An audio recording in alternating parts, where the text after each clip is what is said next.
Hello everybody and Happy New Year to you. You may be watching this later than today when I'm recording it, but it is the 7th of January, so it seemed appropriate to wish you a Happy New Year, as it is in fact my first Facebook Live of the new year. Even though we're a week into January already and New Year almost feels old hat already, but anyway, there we are. It seems to be shaping up to be another fast spinning year, just like last year was. We shall see. Anyway, it's good to have you here whenever you're watching it. And I'm talking today about habits.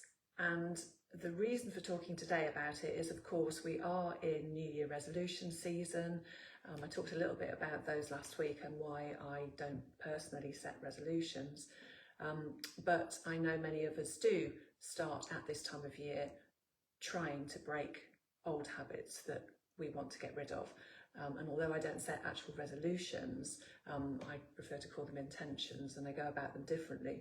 I have set some for myself related to habits, and the big one for me, as ever, is breaking my caffeine habit, and I'll come back to that in a moment, just by way of example, as I'm talking to you about ways that you can break habits.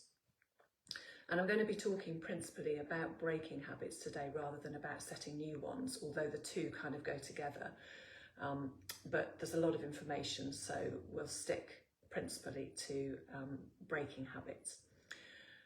And the first thing that I wanted to say about this, because I think it is really helpful to have it in mind when we're trying to break a habit, is the time it takes.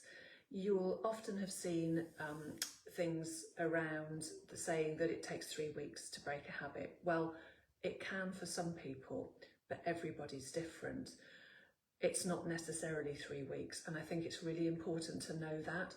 There's some research that shows that it can take anything between, I think the lower date was 18 days and the upper one was something around 250 days, but the average is 66 days. So basically 2 months. And I think it's really helpful to have that in mind, so that, you know, after a couple of weeks, maybe struggling in the early days to give up a habit, you're not kind of thinking, well, you know, I'm not there yet, just throw it all in. Keep at it. It does take time, and none of us know until we go through it what that period of time will be for us. So the next thing to say is that willpower alone is not enough. Because willpower is something to do with our brain, and other parts of our brains are the ones that give us the cravings for whatever it is that we might be trying to give up, or telling us to slip back into the old habit if it's nothing to do with food or drink. So, you know, there is that fight going on in our brain, and willpower alone isn't enough, because eventually it will get weakened and the other part of your brain will take over. Which is why we need other techniques to help us when we are trying to break habits. So the first of those is to tell somebody that you are trying to break this habit.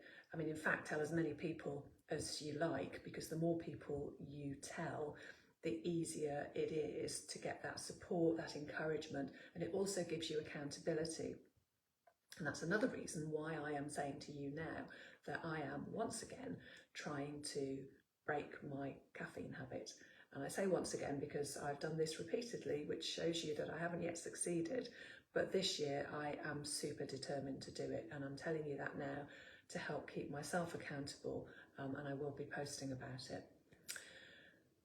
The second thing to bear in mind when you are trying to break a habit is to think, what is your motivation for that habit? Because a habit is basically just repeated behaviour that just repeats over and over again. I mean, we have plenty of habits in our life that are good habits, like brushing your teeth every morning, you know, having a shower every day. That's a habit because it's repeated behaviour. But it's a good habit. Both of them are good habits.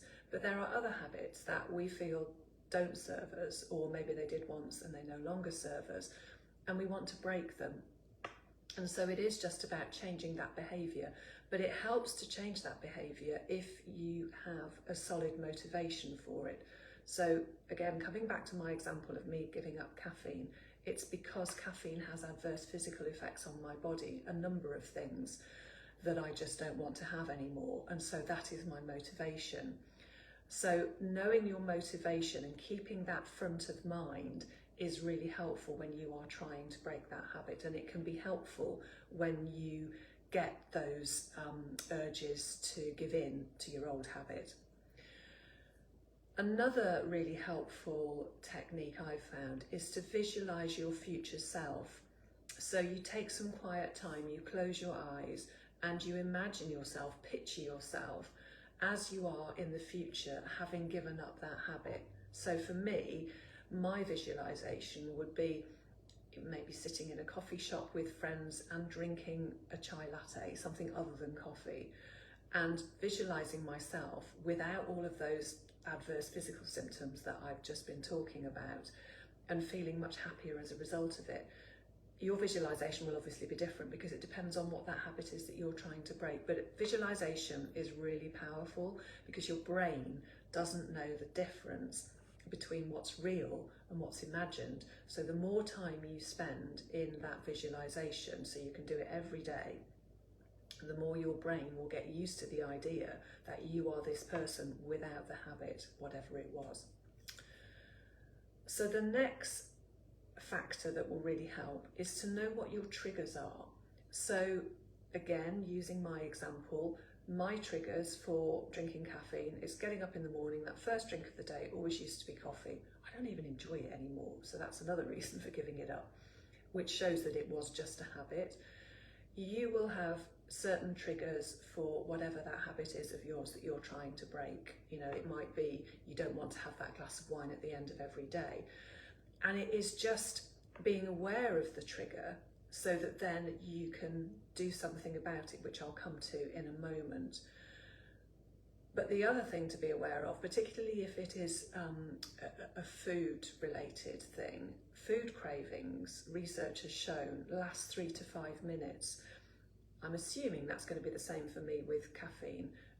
So when you get a craving, it's just knowing that it is that craving, and you just notice it, that okay, there I am getting that craving again, but just sit with it because it will pass.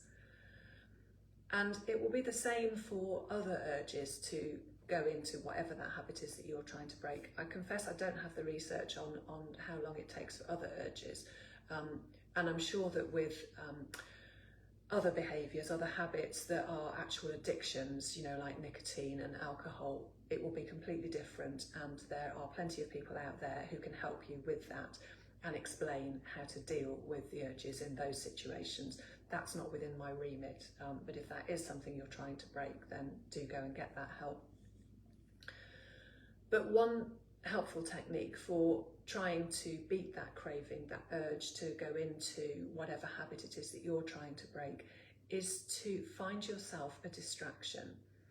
So with me and my coffee, my caffeine, one distraction is to try a different drink, whether it's just water. Often it could be that I'm thirsty and I just need water. It could be that I just want a kind of a treat drink. So, you know, maybe I'd have a chai latte if I'm out.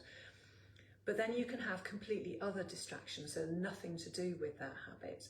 So rather than a substitute, it's something like going out for a walk, you know, because I'm getting that urge to drink a coffee. I know I don't want it really. I don't want the caffeine, don't want the results of it. So let's do something else to take my brain out of that craving cycle. So go for a walk, you know, getting myself out of the house, out of kettles and coffee. And I know I could throw out the coffee, but I have to have it in for guests.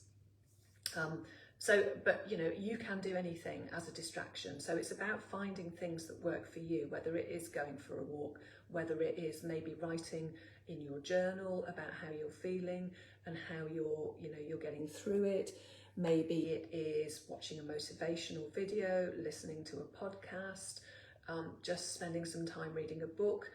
I don't know, there are plenty of other things that you can do instead of that habit. So it is about just finding distractions that will take you away from whatever that habit is, and that allows that craving, that urge to pass, before you get on with whatever else it was going to be in your day. So I've spoken quite quickly because there was a lot to get through in that time, but just know that it is absolutely possible, and give yourself the time that it takes.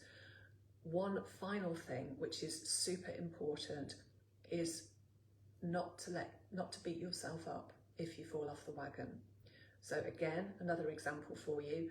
After 3 days at the beginning of this year of no caffeine, I went out for a long and what turned out to be a very cold walk at the weekend. I came back really craving a nice warm cup of coffee. Now, I told myself I could have had a herbal tea, but frankly, it just wasn't going to cut it in the moment, and I had a cup of coffee and I enjoyed it. But I didn't beat myself up about it, because I knew that I would then, the following day, get back to my determination to break that habit. And yes, it was interesting when I got the physical results of having had that coffee. Didn't beat myself up, but I did acknowledge them and think, yeah, there you go, there's just another example of why I need to break that habit. But it's the not beating yourself up that's really important, because we're human, we make mistakes, and it's all part of that process and that learning process. So just, forget about it, just get back on the wagon the next day. And the other thing to do, of course, is to celebrate when you have been having days when you have got out of that habit, you haven't indulged in that habit on that particular day. That's a win. Every day that you don't do that habit, whatever it is another win. You are getting closer to that future self when you don't have that habit in your life anymore. Okay, so whistle-stop tour through trying to break habits. I hope that you found it helpful, and as I said, I will be posting about how I'm getting on with breaking my caffeine habit, because this is the year that I really am going to break it. Okay, so thanks as always for watching, and I will be back here with you next Tuesday. Can't at the moment think what's in my diary, so I don't know whether it will be first thing in the morning, but this is my preferred time. But as always, I will post the day before when I'm going to be going live and what I'm going to be talking about. So have a great week, and I'll see you soon. Bye.